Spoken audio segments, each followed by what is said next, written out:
تم کسی شخص کے اندر کی حقیقت کو نہیں جان سکتے۔ تم کو کیا خبر یہ مسکرانے والے خدا کی روبرو کتنا روتے ہیں۔ وہ جانتا ہے اس کا بندہ کس درد میں ہے، وہ جانتا ہے آپ کس قرب سے گزر رہے ہیں۔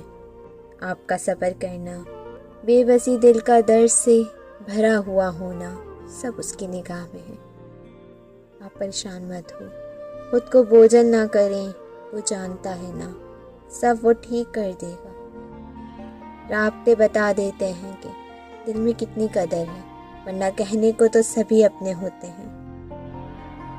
حضرت علی رضی اللہ تعالیٰ عنہ نے فرمایا، جو شخص تمہارے خون میں سے نہ ہو مگر پھر بھی تم کو عزت دے، پیار کرے، تو بے شک وہ تمہارے لیے بہترین رشتہ ہے۔ دنیا تعلیم یافتہ لوگوں سے بھر گئی مگر انسانیت سے خالی ہو گئی۔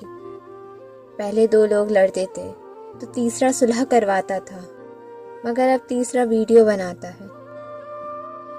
آپ کے اخلاق کی قدر بھی لوگ اس وقت کریں گے جب آپ کے پاس دولت اور طاقت ہو۔ غریب کتنا ہی خوش اخلاق کیوں نہ ہو، لوگ اس کے اخلاق کو اس کی مجبوری سمجھتے ہیں۔ میرے نزدیک زندگی کی مصیبتیں کم کرنے کا بہترین طریقہ یہ ہے کہ اپنے آپ کو مصروف کر لیا جائے۔ دیر لگے گی لیکن صحیح ہوگا۔ تمہیں جو چاہیے نا وہی ہوگا۔ دن برے ہیں، زندگی نہیں۔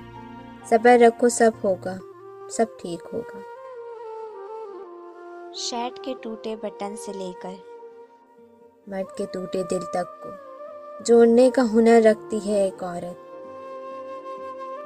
اگر وہ مجھے مل جاتی تو میں لوگوں کے سامنے یہ بات ثابت کر دیتا کہ ملی ہوئی چیز کی کتنی قدر ہوتی ہے۔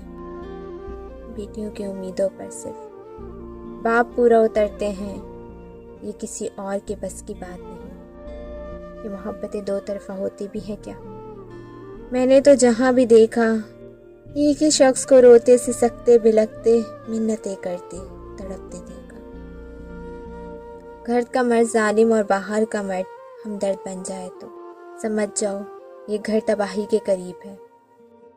اگر ہم لوگ کسی کو فوری دستیاب ہوتے ہیں تو اس کا ہرگز مطلب یہ نہیں کہ ہم فارغ ہیں یا ہمیں کوئی کام نہیں ہے۔ اس کا مطلب ہے کہ آپ سب کاموں سے اہم ہیں، لیکن دوسرا انسان ہمیں فضول سمجھتا ہے۔